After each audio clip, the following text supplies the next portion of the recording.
사망의 잠에서 깨어나라 라고 하는 제목으로 같이 말씀 나누도록 하겠습니다. 지금 저희는 계속해서 소아시아에 있는 7개의 교회를 향해서 예수님께서 하셨던 말씀들을 살펴보고 있고요. 오늘은 5번째 교회인 이 사대 교회라는 교회를 향해서 예수님께서 어떤 말씀을 하셨는지 살펴보려고 합니다. 과연 그 교회를 향해 주님은 뭐라고 말했고 이것이 오늘 우리에게 어떤 의미가 있는지 한번 생각해 보도록 하겠습니다. 여러분, 북극이나 이 남극을 탐험하는 이 여행기를 보면 또 거대한 산을 정복하는 사람들의 이야기들을 보면요, 대부분 이 추위와의 싸움이라고 하는 것들을 보게 됩니다. 그리고 어찌어찌 해가지고 그 길을 잃어가지고 어떻게든 살려고 이렇게 움직이고 있는 사람들을 보면은요, 몸이 점점 굳어가고 얼어가고 추위에 떨다가 점점 체온이 낮아지면서 한 가지 현상을 보이는 걸 보게 됩니다. 뭐냐면 참을 수 없는 졸음이 밀려온다는 거죠. 자, 참을 수 없는 졸음이 밀려와서요, 그 사람이 점점 이렇게 꿈을 꾸기 시작하고 걸어가면서 점점 멈추기 시작하고 말이 어눌해지기 시작합니다. 그런데 이런 상황을 보고 있는 옆에 있는 동료가 하는 말이 있어요. 뭐냐면 잠들면 죽는다 그러면서 막 잠을 깨우는 일을 하더라는 거죠. 그러면 잠들면 어떤 일이 벌어집니까? 체온이 더 떨어지게 되어 있습니다. 그리고 체온이 떨어지면 더 깊은 잠에 빠져들게 되고요. 그렇게 잠들면 다시 일어날 수 없는 사망에 이르게 되기 때문이죠. 잠들지 말라고, 잠들면 안 된다고 계속해서 옆에서 깨우고 있는 동료의 목소리가 그래서 중요한 것입니다. 자, 여러분, 잠들면 죽는다라고 하는 건요, 이 설교 시간에 이 설교하는 목사가 여기 보면서 성도들을 보면서 하는 말이 아니라 지금 죽어가고 있는, 얼어 죽을 수밖에 없는 상황 가운데 놓여 있는 이를 깨우기 위해서 옆에 있는 동료가 외치는 말이었다는 거죠.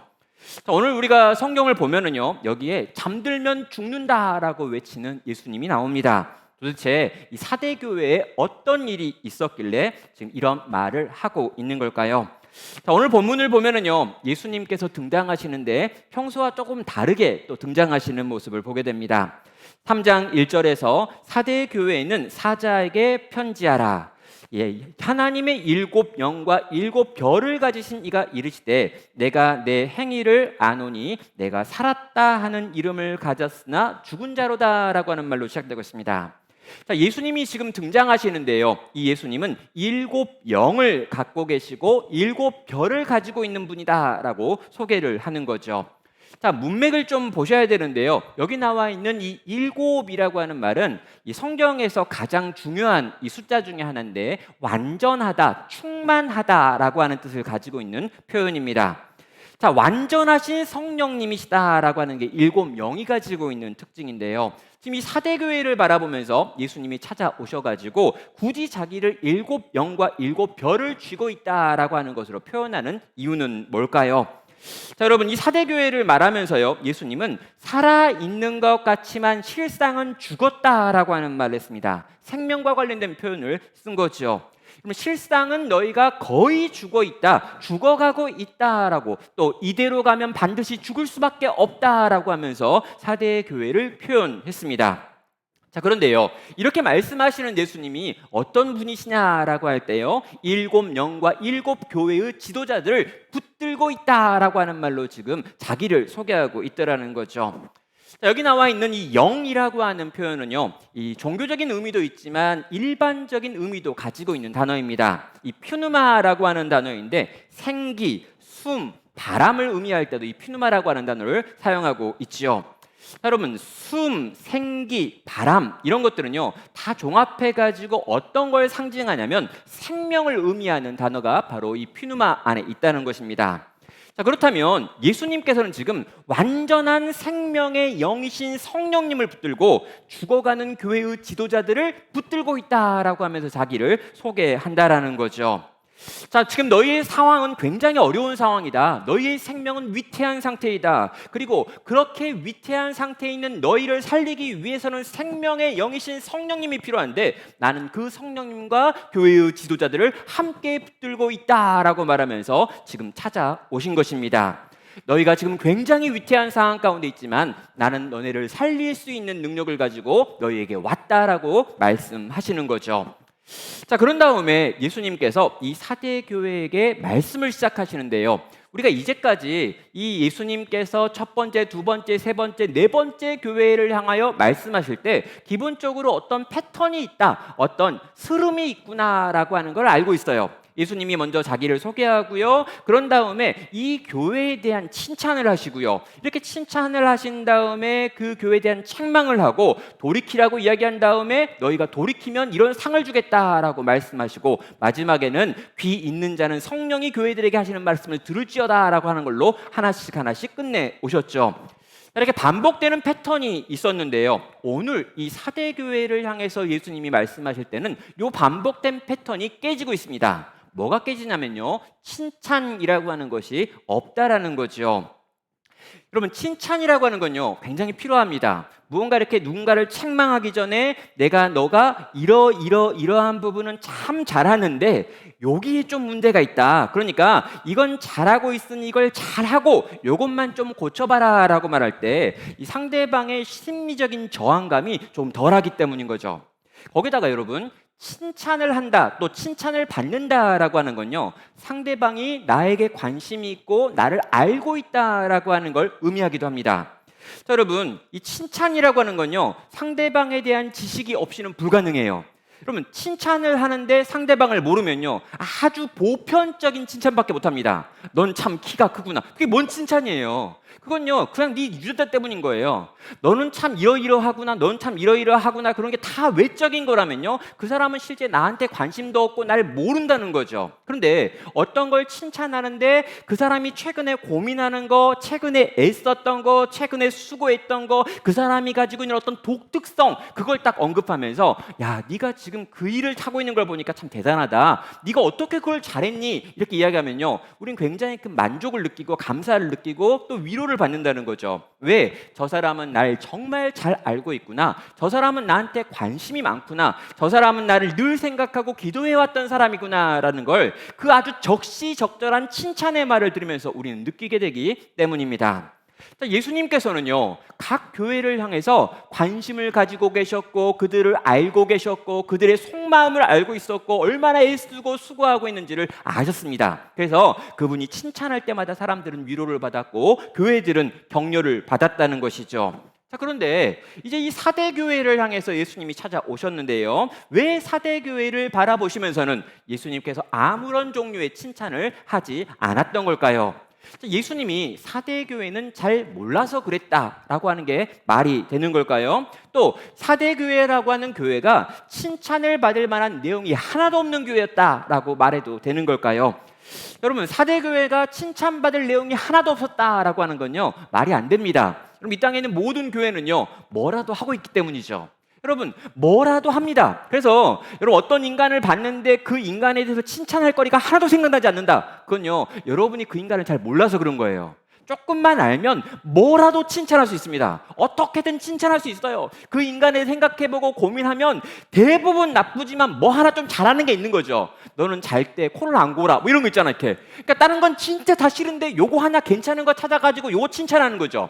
여러분, 예수님이요 사대 교회를 바라보시면서 사대 교회에 칭찬거리가 없어서 칭찬하지 않는 게 아니라는 겁니다. 예수님은 사대 교회를 칭찬할 수 있습니다. 또 예수님은 사대 교회가 가지고 있는 가장 필요한 게 뭐고 어떤 말을 해야 사대 교회의 마음이 열릴지도 알고 계셨겠지요. 그런데 예수님은 지금 사대 교회를 전혀 칭찬하지 않습니다. 왜 그러냐면요 칭찬하지 않는 방식으로 사대 교회를 향한 예수님의 마음을 표현하고 있기 때문입니다. 예수님이 지금 어떤 걸 지금 말하고 있냐면 사대 교회야, 지금 너네가 경험하고 있는 이 모든 어려움은 너무너무 심각한 상황이다. 지금 너네가 빠져있는 이 상태는 너무너무 어려운 상황이다. 그래서 차근차근 과정을 거치면서 너희를 설득해야 될 만한 그런 정상적인 상황이 아니라 지금은 비상시다라고 말씀하고 있는 거죠. 너희는 지금 너무 위험한 상태이기 때문에 이 과정을 다 거치면서 너네와 대화할 수 없다라고 말하는 거예요. 만약 여러분이 길을 가다가 여러분 옆에 지금 얼어 죽어가고 있는 사람이 있다고 해봅시다. 이 영원한 잠에 빠져들려고 하고 있는 상태에 있는 거죠. 그런 사람이 옆에 있고 그 사람이 우리의 동료라면 옆에 봐보세요. 혹시 영원한 잠에 빠져들고 있는 사람 있나요? 예, 그러면요. 만약 그 사람이 여러분 있다면요. 그 사람 옆에서 아주 조근조근 차근차근 그 사람의 프라이버시를 생각하면서 그 사람한테 네가 잠들지 않아야 될 7가지 이유가 있는데 1, 2, 3, 4, 5, 6, 7을 설명하면서 그 사람을 깨우려고 한다면 여러분 그건 잘못된 거라는 거죠. 여러분 그렇게 깨워서는 안 됩니다. 멱살을 잡고요 막 흔들면서 소리를 막 질러대는 거죠. 그래도 잠들려고 하면 어떡합니까? 손을 들 뺨을 때리는 거예요. 프라이버시 없어요. 이런 상황에서 상대방의 인격을 존중하는 의미에서 차근차근 조근조근 네가 왜 잠에서 깨어나는지를 설명하고 있다면요, 그 영혼을 사랑하지 않는 거예요. 그 영혼을 지키고 싶지 않는 거죠. 그 사람이 영원한 잠에 빠져들어서 잠들어도 괜찮다라고 하는 게 그 순간에 인격적인 거예요. 사랑하는 여러분, 정말 위태한 상황 가운데 빠져 있고요, 지금 잠들면 죽는데 잠들어가고 있는 사람을 발견했습니다. 그러면요 흔들어 깨워야 한다는 거죠. 예수님께서는요 칭찬을 하지 않는 방식으로 이 서먼 교회, 지금 무슨 교회죠? 사대교회. 이 사대교회는요 성경 다른데 나온 적이 없기 때문에 딱 한 번 나오는데 그것도 안 좋게 나와요. 그러니까 기억하기 굉장히 어렵죠. 칭찬이 없어요. 칭찬을 하지 않는 방식으로 사대교회가 지금 얼마나 심각한 상태까지 떨어져 있는지를 말하고 있는 것입니다. 그렇다면요, 도대체 사대교회에 어떤 죄가 있길래 사대교회의 상황은 이렇게나 심각하며 긴급한 것이었는가라고 우리 물어볼 수밖에 없죠. 3장 1절에서요 이 사대교회의 상태를 설명하는 부분이 있습니다. 내가 너의 행위를 아노니 내가 살았다 하는 이름은 가졌으나 죽은 자로다 라고 말하고 있습니다. 사대교회가 어떤 죄를 지었는지 예수님의 말만 들어서는요 잘 알기가 어렵습니다. 살았다는 이름을 가지고 있으나 죽은 자라고 하는 죄가 사대교회의 죄인데 이게 뭐냐라고 물어보면 다른 설명이 좀 있어야 될 것 같은데 다른 설명이 성경에 안 나와 있다라는 거죠. 자, 여러분 이건요 이 1세기의 사대교회 성도들이 가지고 있었던 어떤 배경, 그리고 1세기를 살고 있었던 사도 요한이 가지고 있었던 어떤 배경 지식이 오늘 우리에게는 없기 때문입니다. 자, 예수님께서는요 이렇게만 사도 요한에게 말해도, 또 사도 요한은요 예수님이 하신 말씀을 이렇게만 여기에 있는 사대교회 사람들에게 전해도 다 알아들을 것이다라고 생각을 한 거예요. 왜요? 그들 사이에는 배경 지식이라고 하는 것이 함께 있기 때문입니다. 그런데 우리는요 그런 배경 지식이 없죠. 그래서 그런 부분들을 따로 찾아서 공부하는 일이 성경을 바르게 읽는 데 있어 굉장히 중요합니다. 그럼 잠깐요 이 사대에 있었던 역사상 아주 유명한 사건 하나를 여러분에게 들려드리겠습니다. 여러분 사대교회가 있었던 이 사대라고 하는 이 지역은요 원래는 이 사르디스라고 불려지는 곳입니다. 자, 이곳은요 고대 이 루디아라고 하는 왕국의 수도이기도 했죠. 자, 이 루디와 왕국이라고 하는 이 왕국은요 여러분 역사 속에서 거의 들어본 적이 없을 텐데 아주 조그만 나라임에도 불구하고 역사를 잘 공부하다 보면 이 루디아와 왕국이 등장하는 장면이 있습니다. 어디서 등장하냐면요 세계 최초로 금과 은을 주조해서 화폐를 만든 나라가 이 왕국이 바로 이 루디아 왕국이기 때문입니다. 여러분 금이 너무 많았고요 은이 너무나 많았습니다. 얼마나 은금이 많았건 간에 여러분 이들은요 화폐를 만들어야 되는, 돈을 만들어야 되는데 사람들이 뭐 조개로 만들고 어떤 물품으로 만들고 소금으로 만들고 여러 가지 뭐 잡다한 것들을 만들고 있을 그때 금과 은으로 찍어가지고 돈을 만드는 놀라운 일을 했다는 사람이는 거죠. 자, 여러분 이 풍요의 왕국 루디아에서요 마지막 왕의 이름이 누구냐면 이 크로에수스라고 하는 사람입니다. 이 크로에수스라고 하는 사람은요 인류 역사상 가장 큰 부를 소유한 사람의 명단에 늘 빠지지 않고 들어가는 사람이죠. 엄청나게 많은 부를 소유한 왕, 바로 그 왕이었습니다. 그런데요 이 왕이 통치하던 그때가 실제로 이 루디아 왕국이 멸망당하는 때이기도 하지요. 무슨 일이 있었냐면요 페르시아 제국을 세운 고레스 황제가요 이 전쟁을 통해서 너무 많은 돈을 써버린 겁니다. 그래서 이 엄청나게 많은 돈을 썼는데 이 돈을 채울 수 있는 방법이 뭘까 하고 봤더니요 가장 풍요했던 루디아라고 하는 왕국이 보이는 거죠. 그래서 이 왕국을 치기로 결정을 합니다. 거대한 페르시아 제국이요 엄청난 군사력을 가지고 루디아 왕국에게 돌격을 하니까요 루디아 왕국은 그들을 감당할 수가 없었던 거죠. 그런데 루디아 왕국은 분명히 이 전투력에 의하면, 이 군사력에 의하면 이 제국과 싸울 만한 힘이 없는 아주 작은 나라입니다. 그런데 이 루디아 왕국은 전혀 긴장하지 않죠. 왜 그러냐면요, 이 사데라고 하는, 이 사르디스라고 하는 이 지역이 암벽 위에 존재하는 성이었는데요, 너무나 견고하게 잘 만든 성이었기 때문에 난공불락의 성곽으로 유명했기 때문입니다. 여러분, 이전에 많은 나라들이요 루디아를 침략했습니다. 여러분, 이 루디아라고 하는 나라가 가지고 있는 부요는요, 많은 이방에 있는 큰 나라들이 점령하고 싶었던 이유가 됐기 때문이죠. 그런데 보물을 약탈하기 위해서 이 사르디스로 여러 번 공격을 했지만 단 한 번도 사르디스를 정복한 적이 없습니다. 왜냐하면 지형적인 이점이 너무나 있었을 뿐만 아니라 이 이점을 살려가지고 4대 성을 쌓았는데 이 성이 너무나 잘 쌓은 요새였기 때문이죠. 자, 루디아 사람들은요, 이 견고한 4대 성을 믿었습니다. 페르시아가 4대를 포위했죠. 그런데 이 포위한 페르시아가 4대 성을 공격할 수 있는 방법을 찾지 못했습니다. 그래서 얼마 동안 포위하고 기다리고 있던 중이었죠.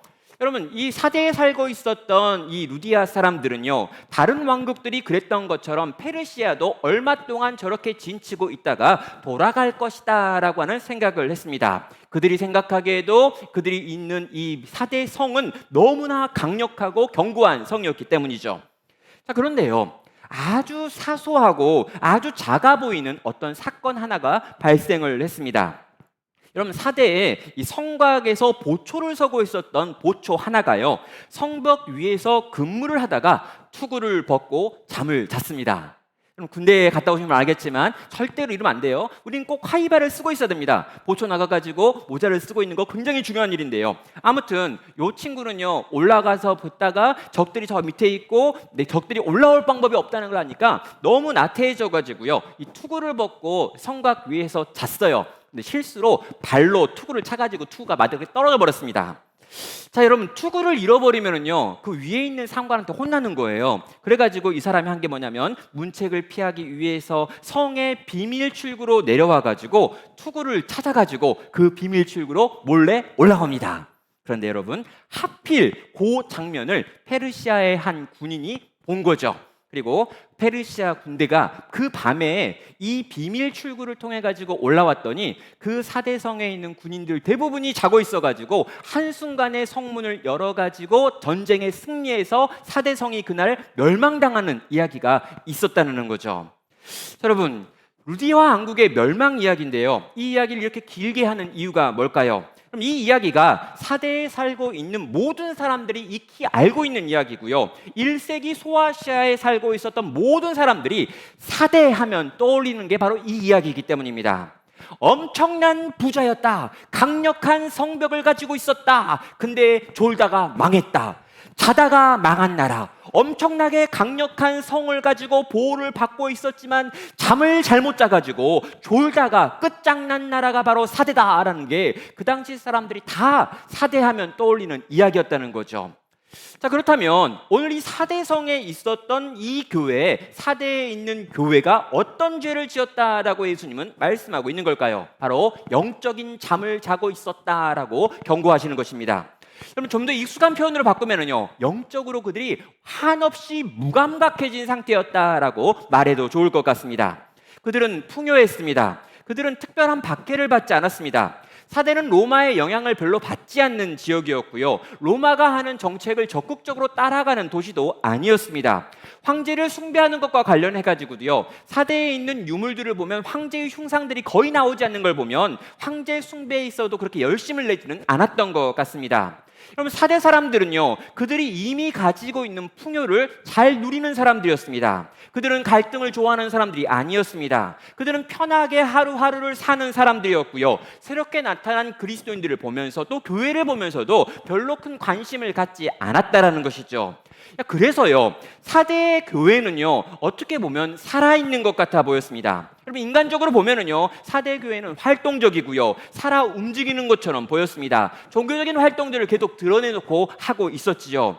여전히 사금이 나오고 있었고요, 여전히 양터를 제조해가지고 거기서 물을 들이는 일을 하고 있었기 때문에 굉장하게 부유했고, 그 부유함이 그 땅에 있는 그리스도인들에게도 있었고 교회에게도 있었을 거라고 생각됩니다. 그들은요, 멋진 예배당을 가지고 있었을 것이고요, 많은 재정을 가지고 있었고요, 할 수 있는 다양한 종류의 종교 행사들을 하고 긍휼하는 사역들을 해왔다라는 거예요.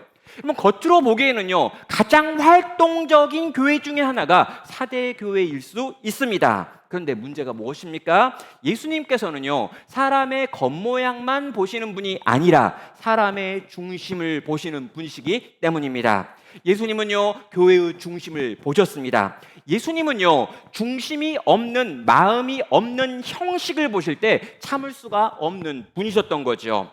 여러분, 이 사대에 있는 교회를 보니까 이 사람들은 복음에 대한 열정이 없는 겁니다. 하나님을 향한 사랑이 없는 겁니다. 예배 가운데 감격을 잃어버린 지 너무나 오래된 것입니다. 이런저런 행사들을 하고 있습니다. 이런저런 종교적인 열심을 내고 있고 종교적인 자리에서 종교적인 역할들을 감당하고 봉사를 하고 있습니다. 그런데 하나님을 사랑하거나 예수님으로 인하여 감격하거나 예배 안에서 그분을 경험하거나 찬양 가운데 그분을 향해 나아가는 일들이 있어서 겉으로 보이기에는 대단히 멋있어 보이지만 그들의 중심에 정말 하나님을 사랑하거나 정말 복음을 기뻐하거나 정말 생명을 누리거나 맛보는 일들이 없더라는 거죠.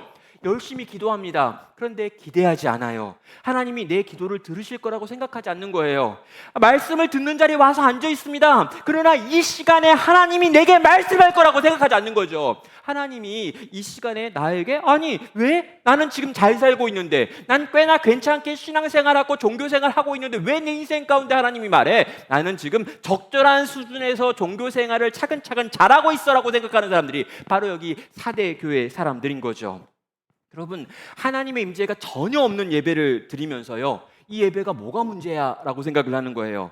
그러니까 여러분, 하나님의 임재를 전혀 맛보지 않았어요. 그럼 예배당에 나오면서 아침에 교회에 오시면서 정말 이 예배를 통해 내가 하나님을 만날 거라고 생각하지 않아요. 그냥 시간이 됐고 때가 됐고 난 어렸을 때부터 교회 다녔으니까 오늘 교회 나가줘야지 라고 생각하고 그냥 온 거죠. 내가 안 나가면 여러 가지로 복잡한 일들이 벌어질 수 있으니까 오늘 가줘야지 라고 생각하고 온 거죠. 아무 기대감도 없고 아무 열정도 없고 아무 소망도 없이 그냥 그렇게 자리를 차지하고 있는 사람들의 모임, 거기가 바로 사대교회 사람들의 모임인 겁니다. 자기들이 이렇게 아무런 마음이 없어요. 근데요, 아무런 마음이 없다라고 하는 사실 자체도 알지 못합니다. 난 괜찮을 것 같아요. 나는 교회 나오거든. 난 예배 드리거든. 찬양할 때 입만 뻐근뻐근 하니까 소리도 내거든. 난 좀 이렇게 뭐 이렇게 행사 같은 데 하면 앞서 나가가지고 이런저런 봉사활동도 하고 있거든. 난 이번에 수련회 등록했거든. 1차로. 이러면서 있잖아요. 내가 뭔가 좀 했다라고 이야기하는 거죠. 내가 이렇게나 하고 있는데 내 중심이 없다고? 내 중심에 열정이 없다고? 사랑이 없다고? 감격이 없다고? 그게 뭐가 중요한데? 난 겉으로 이 모든 걸 다 하고 있는데 외적으로는 살아있는 것 같습니다. 외적으로는 계속 뭔가를 하고 있습니다. 단기 선교도 가고 노방전도도 하고 있습니다. 이렇게 저렇게 다양한 종교적인 행사에서 열심을 내고 있기도 합니다. 근데요, 마음은 어디에도 없더라는 거죠. 근데요, 마음이 없다라고 하는 게 뭔지를 잘 모르겠는 거예요. 마음이 없다, 애정이 없다, 열정이 없다, 불이 꺼졌다, 아무런 어떤 심장을 두근거리게 만드는 게 없다라고 하는 것도 모르겠는 거죠. 철저하게 식었고 철저하게 무감각해졌고 철저하게 영적으로 잠들어 버렸기 때문에 지금 내 상태가 어떤 상태인지 알 수 없는 상태가 바로 그들의 상태였던 것입니다. 여러분, 이런 상태는요, 이스라엘 백성들의 고질병이었습니다. 그럼 구약의 선지자 미가가요, 그 백성들을 바라보면서 이렇게 이야기합니다. 미가서 6장 7절입니다. 여호와께서 천천의 수양이나 만만의 강물 같은 기름을 기뻐하실까? 내 허물을 위하여 내 마다들을, 내 영혼의 죄로 말미암아 내 몸의 열매를 드릴까? 사람아, 주께서 선한 것이 무엇임을 내게 보이셨나니 여호와께서 너희에게 구하시는 것은 오직 정의를 행하며 인자를 사랑하며 겸손하게 내 하나님과 함께 동행하는 것이 아니냐? 무슨 말입니까? 너희는 천천의 기름, 만만의 기름, 그 많은 짐승들의 시체를 원한다고 하나님이 생각하느냐? 아니다. 너희가 만약에 심지어 네 마다들을 내놓고 네 몸에 있는 자식들을 번제로 내게 내어준다고 하면 내가 그걸 기뻐할 거라고 생각하느냐? 아니다라는 거예요. 나는 너네 마음을 원한다는 거죠. 정말 너희 마음 하나하나 정말 정의를 행하고 정말 인자 사람들을 사랑하고 겸손하게 나 여호와와 함께 동행하기를 즐거워하고 기뻐하면서 이 땅을 살아가길 바라는데 너희는 언제까지 내가 제사를 좋아한다고 생각하니, 내가 고기를 좋아한다고 생각하니, 기름을 좋아한다고 생각하니 아니다라는 거죠. 겉으로 보이는 여러 가지 종교적인 의식이 나를 기쁘게 할 수 있다고 착각하느냐? 아니, 나는 그 모든 것보다 너네 마음이 어디 있는지를 보고 싶다고, 너네 마음을 가지고 내게 돌아오기를 원하고 있다고, 제발 날 좀 사랑해 주기를 난 원하고 있다라고 말씀하는 것입니다. 사랑하는 성도 여러분, 알맹이가 빠진 형식, 예수님께서는요 토할 것 같은 거예요. 여러분, 사랑이 빠진 찬양이요, 여러분이 아무리 노래를 잘하고요, 그럼 막 사부 막 해가지고 소리를 낸다 할지라도 하나님에 대한 열정과 사랑이 빠져있는 찬양을 하나님은 하나도 기뻐하지 않으십니다. 여러분의 지식이 정말 많아져가지고요, 성경 66권을 통째로 다 외운다 할지라도 여러분 정말 그렇게 외우는 이유가 하나님을 향한 사랑이고 그분을 알고 싶은 열망이라면 하나님이 기뻐하지만, 그냥 여러분의 과시욕이라면, 여러분의 똑똑한 머리 자랑하고 싶어서 그런 거라면 하나님은 하나도 즐거워하거나 기뻐하지 않는다는 거죠. 여러분, 기대가 없는 기도는 얼마나 비참합니까? 하나님을 향해 여러분 1시간이나 기도했습니다. 그러나 하나님이 응답하실 것에 대한 기대가 없어요. 하나님 이렇게 해주세요, 이렇게 해주시는데 기도 다 하면서 그러는 거죠. 내가 이렇게 기도했다고 하나님 당신이 들으실까요? 내가 이렇게 기도했다고 하나님 당신께 응답하실까요? 하나님이 이런 기도 듣고 응답하는 분이 아니죠. 나는 그냥 기도를 했고 당신은 그 기도를 듣고 말건 상관없어요 라고 말하고 있다면, 하나님을 향한 기대 없는 기도가 하나님을 얼마나 지치게 만드는 걸까요? 여러분, 사대교회는요 딱 지금 그 상태에 놓여 있는 것입니다. 자, 여러분, 알맹이가 빠져있는 신앙생활을 하고 있는 이 사대교회를 바라보시면서 예수님께서는 이렇게 경고하십니다. 2절은 말하죠. 너는 일깨워 그 남은 바 죽게 된 것을 굳건하게 하라. 내 하나님 앞에 온전한 것을 찾지 못하였노니, 그러므로 내가 어떻게 받았는지 어떻게 들었는지 생각하고 지켜 회개하라. 만일 일깨지 아니하면 내가 도둑같이 이르르니 어느 때 내게 이를지를 내가 알지 못하리라 라고 말합니다.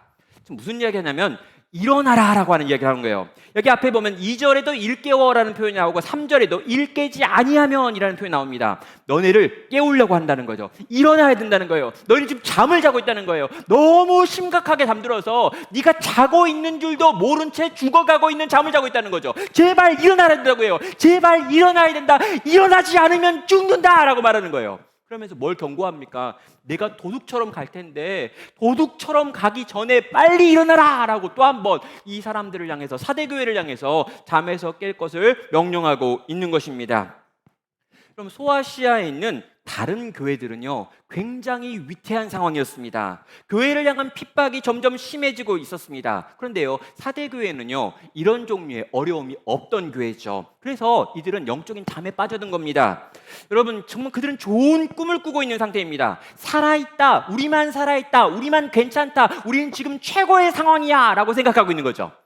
자, 여러분, 여기저기 들어보니까요, 주변에 있는 소아시아에 있는 다른 교회들은 지금 심각한 문제가 일어나고 있다라는 걸 듣게 됩니다. 여러분, 순교자가 나왔다라는 말이 들려요. 여러 가지 이단의 가르침이 들어와가지고 교회를 통째로 이상하게 만들었더라라는 이야기가 들립니다. 경제 활동을 할 수 없어가지고 완전히 빈털터리가 돼가지고 도시에서 쫓겨났다라고 하는 이야기가 들려요. 공개적인 자리에서 예배를 드릴 수가 없어가지고 산으로 숨고 굴로 숨고 무덤에 숨고 땅속으로 지하로 감춰졌다라고 하는 이야기들이 들려옵니다. 주변에 있는 많은 교회들이 힘들어졌다라고 하는 말을 듣고 있는데요, 막상 우리가 우리 교회를 보니까 괜찮은 거예요. 우리 교회는 지금 상황이 괜찮은데, 우리는 뭐 핍박하는 사람도 없는데, 예배의 자유가 있는데, 최근에 사람들이 좀 는 것 같은데, 최근에 재정도 좀 괜찮아진 것 같은데, 우리 교회는 괜찮아, 우리는 살아있어. 이게 사대교회의 표현이었습니다. 여러분, 우리가 뭔가 잘해서 그런 것 같은 거예요. 그러니까 핍박이 없고 여러 가지 어려움이 없어서 그냥 괜찮은 상황인데, 이 괜찮은 상황에 계속 있다 보니까 더 어려운 사람들에 비해 가지고 나를 돌아보니까 우린 지금 꽤나 괜찮게 하루하루 신앙생활 하고 있는 것 같다라고 하는 생각이 들더라는 거죠. 그러다가 잠들어 버린 거예요. 그러다가 좀 지친 거예요. 그러다가 뭐 이렇게 깨어있고 긴장하고 내 속이 어떻고 나를 좀 성찰하고 내 믿음의 상태가 지금 어떤지 한번 보고, 이런 것들을 하나하나 점점 약해져 가기 시작했던 거죠. 지금 우리는 너무 좋은 상태다. 너무 좋은 상태이기 때문에 지금은 좀 괜찮아. 뭐 이렇게 깨어있을 필요 없어. 긴장하지 말자라고 하는 어느 날 그들은 영적인 잠이 들기 시작했고 잠에 빠져들었습니다. 그럼 우리의 중심, 우리의 마음에 주님을 향한 감사, 주님을 향한 진정한 감탄, 찬양, 사랑 이런 것들이 하나하나 사라져가고 있는데 그게 보이지도 들리지도 느껴지지도 않더라는 거죠. 영적으로 무감각해지기 시작한 것입니다. 나도 모르게 우리도 모르게 잠들고 있더라는 거죠. 예수님께서는요 그 사대교회를 바라보시면서 잠에서 깨어나라 라고 소리를 지르고 계신 것입니다. 일어나라 일어나라 깨어나라 깨어나지 않으면 다 죽어 라고 말하는 거죠. 다 죽어요 여러분. 진짜로 죽는 거예요. 정말 위기라는 거예요. 칭찬할 여유가 없다는 거예요. 지금은 너무 심각한 때라는 거예요. 제발 좀 일어나라는 거죠. 그러면요 어떻게 우리는 일어날 수 있을까요? 어떻게 우리는 이 영혼의 잠에서 깨어날 수 있는 걸까요? 무언가를 들어야 합니다. 뭘 들어야 합니까? 3절이 말하죠. 그러므로 내가 어떻게 받았으며 어떻게 들었는지 생각하고 지켜 회개하라 라고 말하고 있습니다. 여러분 회개하라라고 말하는 거죠. 깨어나라라고 이야기하는 거예요. 근데 이 깨어나기 위한 방법으로 뭘 이야기하냐면 너희가 어떻게 받았고 어떻게 들었는지를 생각하라라는 말이 앞에 나와 있습니다. 여러분 뭘 어떻게 들었는지 뭘 어떻게 받았는지를 말하고 있는 걸까요? 여러분 여기 있는 이 빠져 있는 이것이 바로 복음입니다. 이 복음을 너희가 어떻게 들었는지, 복음을 너희가 어떻게 받았는지 그것들을 생각하고 그것들을 떠올리고 그것들을 기억해야지만 너희는 이 영적인 잠에서 깨어날 수 있다라고 말하는 거죠. 그런 의미에서요 교회는요 끊임없이 복음을 반복적으로 계속해서 선포하는 곳이야 합니다. 성도는요 계속해서 복음을 들어야 돼요. 여러분 우리는 복음을요 이 새가족반, 새신자반에서 듣고 여기서 정리하고 끝났다고 생각합니다. 복음은 초등학교 때 다 배웠다고 생각합니다. 우리 모두가 다 죄인입니다. 죽을 수밖에 없는 자들이었어요. 그런데 우리가 죽을 수밖에 없는데 예수님께서 우리를 용서하기 위해서 내려오셔가지고 우리와 하나가 되시고 십자가에 달려 죽으셨죠. 그 죽으신 예수님을 우리가 붙잡고 그 예수님이 나를 살린다고 믿으며 그 예수님께 나아가서 예수님 당신은 나의 구원자이십니다. 예수님 당신은 나의 주인이시죠 라고 영접기도 하면 영원히 살 수 있다 라고 우린 배웠습니다. 이게 복음의 내용이죠. 여러분 이걸 들었어요. 근데 여러분 이거 한 번 듣고 이제 나는 예수님 믿게 되었고 영접했고 예수님 믿으니까 이제는 예수님처럼 어떻게 살 수 있을지 예수님이 우리에게 어떻게 살라고 말한지를 계속 들으면서 그렇게 예수님 닮아가면 되겠다라고 많은 사람이 생각합니다. 그래서요 교회에서는요 복음을 선포하기보다는요 복음을 가지고 어떻게 살아야 되는지에 대한 얘기를 훨씬 더 많이 하죠. 근데 여러분 아니에요. 복음은요 계속해서 들어야 합니다. 복음을 계속해서 듣는다라고 하는 건 뭐냐면요 우리의 평생의 삶이 뭐냐면요 내가 얼마나 큰 죄인인지에 대하여 점점 더 깊이 깨달아가는 과정이고요 하나님이 우리를 위하여 베푸신 사랑이 얼마나 크고 놀라운지에 대해서 점점 더 깊이 깨달아가는 인생이기 때문이죠. 여러분 이 차이가 크면 클수록 어떤 일이 벌어지냐고요 감사가 터져 나옵니다. 내가 얼마나 심각한 인간이었는지를 알고요 하나님의 사랑이 얼마나 큰지 알고요 이 크신 하나님께서 이런 우리를 끄집어내기 위하여 얼마나 큰 희생을 베푸셨는지 예수님이 우리를 위하여 십자가에 달려 죽는다는 것이 얼마나 크고 놀라운 일이었는지를 우리가 알면 알수록이요 깨달으면 깨달을수록이요 우리는요 예수님을 사랑하게 됩니다. 우린 예수님을 기뻐하게 돼요. 복음에 감격하게 됩니다. 하나님의 그 크신 사랑 때문에 울게 되는 거고요 나 같은 죄를 건지신 하나님을 향해 감사하게 된다는 거죠. 그리고요 이 복음에 대한 감격과 감사와 찬양과 이 복음에 대한 열정이요 우리로 하여금 이 땅을 성도로 살아내게 만든다는 거예요. 여러분 복음이 빠져버렸어요. 복음을 잘 못 들었어요. 복음이 뭔지 잘 모르겠어요. 내가 죄인인 것도 잘 모르겠고 날 위해 그리스도께 어떤 일을 행하셨는지도 잘 기억이 안 나고요 하나님이 어떤 희생을 베푸셨는지도 기억이 안 나고요 복음의 내용 하나하나가 점점 들리지 않고 생각나지 않게 됩니다. 그러면 어떤 일이 벌어집니까? 내가 하고 있는 이 모든 일을 다 하면서도 아무런 열정도 감사도 감격도 찬양도 즐거움도 기쁨도 아무것도 없이 그 모든 일을 종교적인 의무를 시행하는 것처럼 할 수 있다라는 거죠. 여러분 우리는요 마음이 깨어나야 합니다. 여러분 이 마음이 살아나야 합니다. 우리의 중심에 다시 복음을 들어야 합니다. 그리고 이 복음이요 나를 살리고 고치고 회복시킨다는 걸 믿으셔야 하는 거죠. 영적인 잠에서 우리는 깨어나야 합니다. 내가 얼마나 심각한 죄인인지 다시 한번 생각하십시오. 그리고 이런 나를 위하여 예수님께서 어떤 일을 행하셨는지를 다시 한번 성경 곳곳에서 살펴보십시오. 하나님이 우리를 살리시기 위하여 창세전부터 놀라운 일을 계획하시고 그 일을 이루어하셨던 이 거대한 이야기를 보십시오. 이 아름답고 놀라운 이야기들을 살펴보십시오. 이 복음을 들으십시오. 그리고 여러분, 이 복음이 들려올 때 여러분, 내가 이 복음과 얼마나 무관하게 살아왔는지, 이 복음을 얼마나 몰랐는지, 이 복음에 대하여 얼마나 감격하지 않았는지, 이 복음 앞에 왜 떨지 못하는지, 이 복음을 내게 들려주신 하나님 앞에 왜 찾아가지 못하는지 제발 여러분 생각하십시오. 왜 여러분, 이 상태는요 괜찮은 상태가 아니라, 이 상태는 대부분의 친구들과 내가 똑같은 상태여서 괜찮은 상태가 아니라 지금 죽기 직전의 상태이기 때문입니다. 지금 얼어 죽어가고 있는 상태이기 때문입니다. 지금 영적인 잠에 빠져들고 있기 때문입니다. 이러다가 진짜 죽기 때문입니다. 하나님이 보시기에, 예수님이 보시기에 도무지 용납할 수 없는 상황이 이 영적인 잠에 빠져들므로 말미암아 아무런 중심이 없이, 마음이 없이, 아무런 마음의 열정 없이 종교적인 일들을 열심히 하고 있는 바로 우리들의 상태가 바로 주님이 보시기에 탄식하는 이 사대교회의 상태였기 때문인 거죠. 사랑하는 여러분, 주님이 간절히 지금 돌아오라고 말하고 있습니다. 제발 마음을 회복하라고 이야기하고 있습니다. 껍데기만 가지고, 몸뚱아리만 가지고 나오지 말고 제발 너네 마음을 가지고 내게 나오라고 주님이 사정하고 있다라는 것이죠. 자, 여러분, 주님이 이렇게 말한 다음에요, 이제 주실 상에 대한 이야기를 하지요. 하절은 이렇게 말합니다. 그러나 사대에 그 옷을 더럽히지 아니한 자 몇 명이 내게 있어 내 옷을 입고 나와 함께 다니니리. 그들이 합당한 자인 영고라. 이기는 자는 이와 같이 흰 옷을 입을 것이요 내가 그 이름을 생명책에서 결코 지우지 아니하고 그 이름을 내 아버지 앞과 그의 천사들 앞에서 시인하리라 라고 말하고 있습니다. 사대교회에 다 썩어 있고 다 잠들어 있는 게 아니라 몇 사람이 깨어 있더라는 거죠. 그리고 몇 사람이 깨끗한 흰 옷을 입고 돌아다니면서 제발 좀 살아나라, 깨어나라, 일어나라 막 소리를 질렀다는 거예요. 예수님이 그렇게 하시는 것처럼 그렇게 깨어 있는 몇 사람은 계속해서 이 영적인 잠을 자려고 하는 사람들을 향해 소리를 질렀다는 거죠. 그 사람들과 함께 서라고 요구하고 있습니다. 그럼 어떤 일이 벌어집니까? 너희가 흰옷을 입게 된다는 거죠. 너희의 이름이 생명책에서 지워지지 않는다는 겁니다. 그리고 너희의 이름을 내가 하나님의 심판대 앞에서 내 백성이라고 시인하겠다라고 하는 말까지 하고 있는 거죠. 자, 여러분, 여기서 생명책에서 이름이 지워진다라고 하는 표현이 나옵니다. 이 표현 굉장히 무서운 표현이죠. 옛날에 이 부흥사분들, 옛날에 이제 교회에서 설교하고 막 와가지고 설교했던 분 중에 설교할 때 졸면 생명책에서 이름을 지워버린다 막 이런 분이 있어요.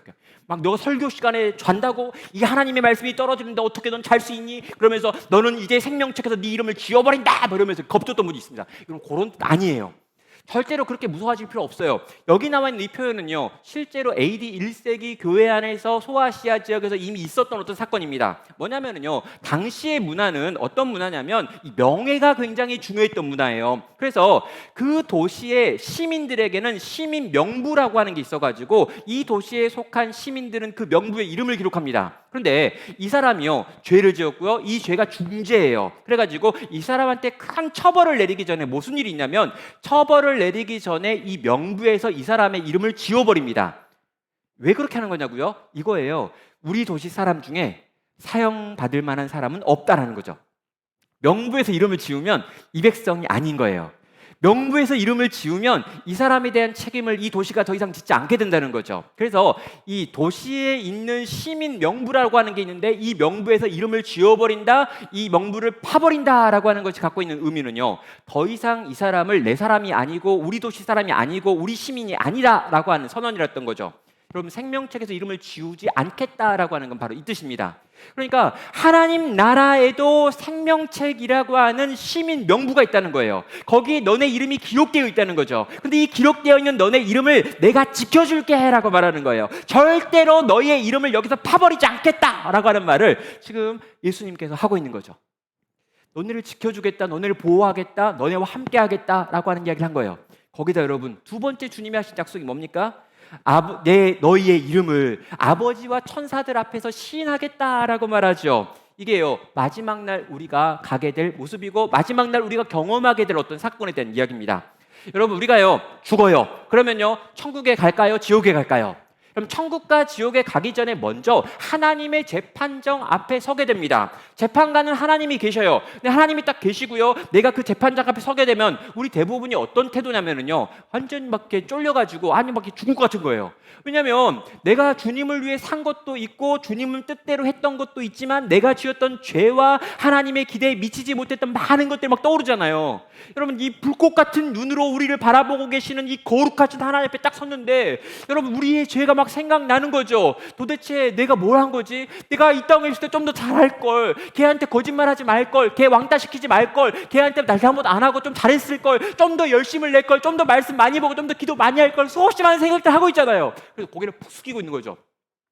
아니 내가 예수님 믿는 건 맞고 하나님 섬기는 건 맞고 정말 주를 위해 살았던 것도 맞지만 내가 잘했던 것보다 내가 못했던 게 너무 많이 생각나는 거죠. 고개를 팍 숙이고 있는 거예요. 여러분 고개를 숙이고 어떻게든 하나님 당신의 판결에 내가 동의하겠습니다 막 이렇게 하고 있는데 갑자기 옆에서 예수님이 다 나오는 거죠. 예수 나와가지고 그러는 거예요. 아 영민이 내 좀 봐줘요. 아버지 쟤는요 제 종이에요. 물론 제가 좀 못한 거 있어요. 제가 좀 공부도 좀 못했고 좀 설교도 좀 못한 것 같고 사람들 구원하라고 했더니 막 지옥에 보는 상황이 더 많은 것 같고 똑바로 된 지식이 없어가지고 많은 사람들 힘들게 하고 어렵게 하고 정말 좀 많은 사람들한테 상처 입혔지만 그래도 저 인간 내 자식이 맞아요 뭐 그러는 거예요. 저 사람은 내 사람이에요. 저 사람은 내 거예요. 나는 저 사람과 함께 있고 저 사람은 나와 동행하는 내 종입니다 라고 주님이 우리의 인생을 시인해 주는 거죠. 사랑하는 여러분 우리 그 말 들으려고 신앙생활 하는 거예요. 마지막 날 하나님의 심판대 앞에 섰을 때 우리 주님이 와가지고 내 앞에 쫙 서셔가지고요 얘는 내 겁니다. 얘는 내 사람이에요. 얘는 많이 부족하고 많이 약하고 많이 넘어지고 하나님 나라에 별로 큰 도움이 안 됐음에도 불구하고 내 겁니다. 그러니 내가 데리고 갈게요 라고 시인해 주신다는 거죠. 사랑하는 여러분 우리 주님이 우리의 이름을 기억하고 있습니다. 그리고 우리가 깨어있으면 정신을 차리면 우리의 마음의 중심을 다시금 깨워서 하나님을 향한 사랑과 감사와 찬양으로 그분을 예배하고 그분을 위해 살기를 결단하고 이 영적인 무지와 잠에서 깨어나면 주님은 우리를 인정하실 거라고 주님은 절대로 너네를 생명책에도 지우지 않을 거라고 지금 약속하고 있는 겁니다. 사랑하는 성도 여러분 지난 목금토 3일간요 제가 청라에 있는 한 청년부 수련회를 인도했습니다. 근데 이 수련회를 인도하는데요 이 수련회가 처음 준비할 때부터 굉장히 이상한 수련회였습니다. 수련회를 이제 요청을 해가지고요 언제 하느냐 했더니 요때 한다라고 이야기했고요 요때 그러면 내가 어떤 말씀을 좀 전하면 좋겠느냐 이런 얘기를 막 나눴어요. 근데 그런 이야기는 전화로 하는 게 아니래요. 그래가지고 자기가 찾아오겠대요. 제가 바빠가지고 만나기 싫었는데 지가 찾아오겠대요. 그래가지고 그 담당 교육자가 찾아왔습니다. 찾아왔는데 얼굴이 왜 이렇게 초췌한지 완전 이렇게 피골이 상접한 인간이 하나 왔어요. 그런데 목이 또 쉬어 있어요. 목이 목사님 반갑습니다. 저는요 어디 교회 성기름 누구누구 목사예요. 이러는 거죠.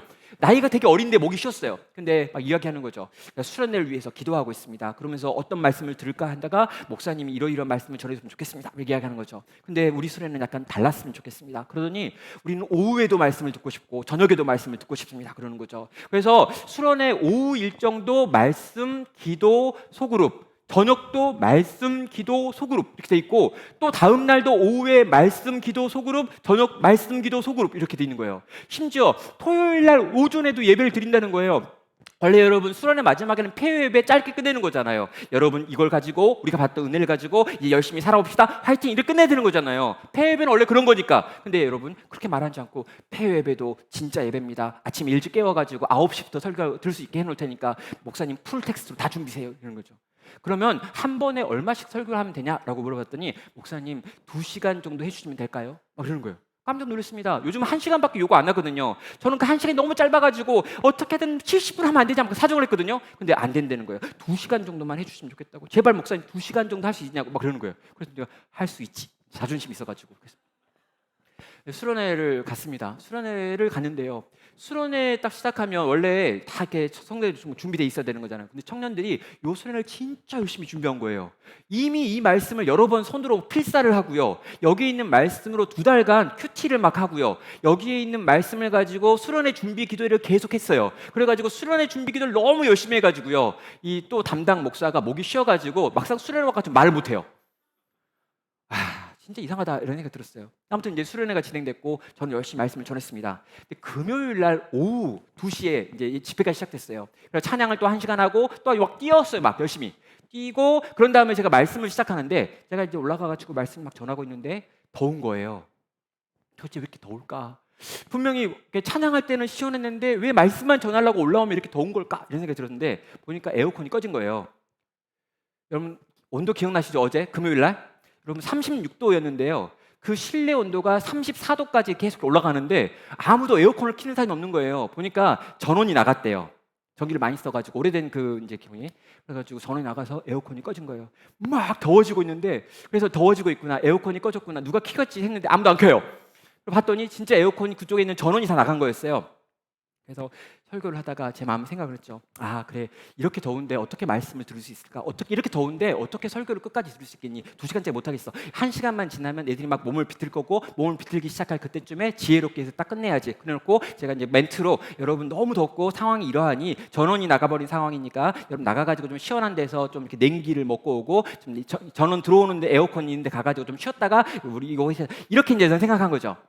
그럼 설교를 1시간 하고 끝내야 되는데 설교를 끝낼 수가 없어요. 왜냐하면 거기에 있는 한 90여 명의 청년들이 꼼짝 안 하고 계속해서 말씀을 너무 뚫어지게 듣고 있는 거예요.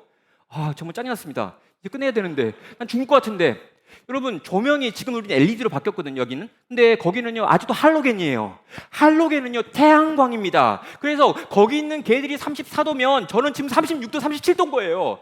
자켓을 입고 있는데 자켓에 땀이 나가지고 땀이 막 줄줄 흐르겠었습니다. 그런데 그럼에도 불구하고 그 인간들이 계속 너를 ጨ어보고 있었죠. 그래서 어쩔 수 없어가지고 기싸움에 밀리면 안 될 것 같아가지고 저는 끝까지 하나님의 말씀을 계속해서 전했습니다. 2시간 딱 채웠어요. 다 채우고요. 저는 생각했습니다. 이렇게 더운데, 이렇게 땀이 쩔쩔 흐르는데 이제 기도회는 좀 안 하겠지. 여기서 스톱하고 이제 담당 교육자가 올라와가지고 마이크 잡고 여러분 너무 더운데 수고하고 애쓰셨습니다. 이렇게 수고하고 애쓰신 우리 목사님께 박수 한번 치십시다. 하고 난 다음에 흩어져가 잠깐 쉬었다가 저기 전원 안 들어오는 저 벽 쪽에 있는 전원 좀 고치고 이렇게 할 줄 알았어요. 근데 여러분 딱 끝나고 제가 기도회를 인도하는데 여기 있는 이 에어컨 전원만 이제 끝난 게 아니라 앰프도 꺼졌습니다. 그래가지고 마이크도 이제 꺼진 거예요. 이제 끝난 거죠. 여러분 이렇게 더운데 그 넓은 공간에서 100명에 가까운 사람이 모여 있는데 거기서 마이크 없이 어떻게 말해요? 근데 마이크 없어가지고 제가 기도회를 인도하다가 중간에 딱 멈추고 이제 이렇게 했으면 하나님께서 우리를 쉬라고 하시는 것 같다 이런 느낌으로 제가 내려왔습니다. 담당 교육자가 올라와가지고 잘 마무리하고 흩어질 줄 알았죠. 담당 교육자가 올라오는데요. 기타 하나를 들고 올라오는 거예요. 기타 하나 딱 들고 올라와가지고요. 갑자기 마이크도 없는데 혼자서 기타를 막 치기 시작하는 거예요. 막 치더니 갑자기 여러분 우리 들은 말씀을 가지고 이제 하나님께 나아가겠습니다. 막 찬양을 막 불러요. 그러더니 여러분 우리 함께 같이 기도합시다. 막 애들이 막 같이 기도하는 거예요. 청년들이 막 찬양을 막 불러요. 막 기도하고. 근데 내가 이렇게 내려와가지고요. 나 이제 갈 생각하고 내려왔다가 애들이 안 가니까 나 갈 수가 없어가지고 뒤에서 쳐다보고 있는데 여러분 그 친구들이 하나님 앞에서 찬양하고 그 친구들이 하나님 앞에 기도하는데 그 모습이요 너무 놀라웠습니다. 너무 놀라워가지고요 제가 그 청년들이 찬양하는 모습을 찍었어요. 동영상으로 잠깐 보도록 하겠습니다.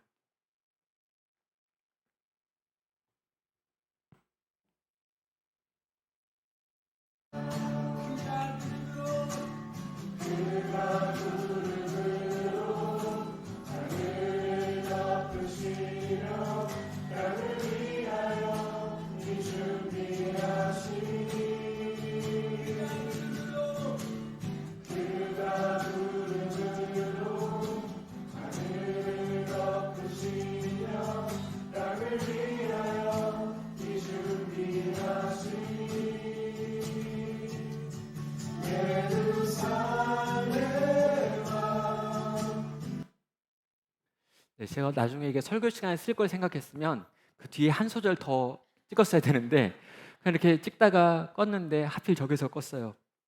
여러분 에어컨이 있어도 없어도 괜찮았습니다. 마이크가 있어도 없어도 좋았습니다. 스피커에서 소리가 나건 나지 않건 하나님을 예배할 수 있었습니다. 정말 그 말씀을 붙들고 치열하게 하나님께 나아가 구할 수 있었고요. 하나님께서는 그 자리 그곳에서 34도가 넘어가는 그 실내에서 당신의 은혜를 물붓듯 쏟아 부어 주셨습니다.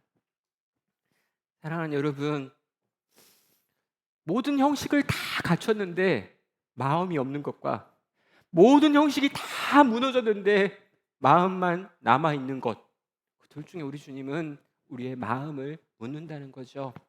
오늘 우리 주님께서 잠에서 깨어나라고 이야기합니다. 이런저런 많은 것들로 이미 배불러 있어서 우리의 마음의 상태가 어떤지 생각하지 못하고 그냥 그렇게 괜찮게 살고 있다면 주님이 오늘 일어나라고, 깨어나야 한다고, 졸면 죽는다고, 자면 죽는다고, 제발 좀 일어나라고 하시는 이 주님의 목소리를 듣고 잠에서 깨어나 다시금 주 앞에 나아가 우리의 중심으로 주를 예배할 수 있는 하나님 백성 되시기를 주의 이름으로 축원합니다. 함께 같이 찬양으로 주 앞에 나아가도록 하겠습니다. 정말 이 시간 우리가 주님의 몸된 교회 되기 원합니다. 사람이 넘치는 것이 아니라 사랑이 넘치는 그런 교회가 되고요, 정말 주님이 주목하시는 그런 교회가 되고요, 세상 사람들에게 어떻게 보인다 하는 것이 중요한 게 아니라 세상 사람들이 우리 보고 살아있다 라고 말하는 게 중요한 게 아니라 주님이 우리를 보시면서 너네는 살아있어 라고 말하는 그런 교회, 그런 성도 되기 원합니다 라고 하는 마음을 담아서 우리 수련의 주제가 이 교회의 찬양으로 함께 나아가겠습니다.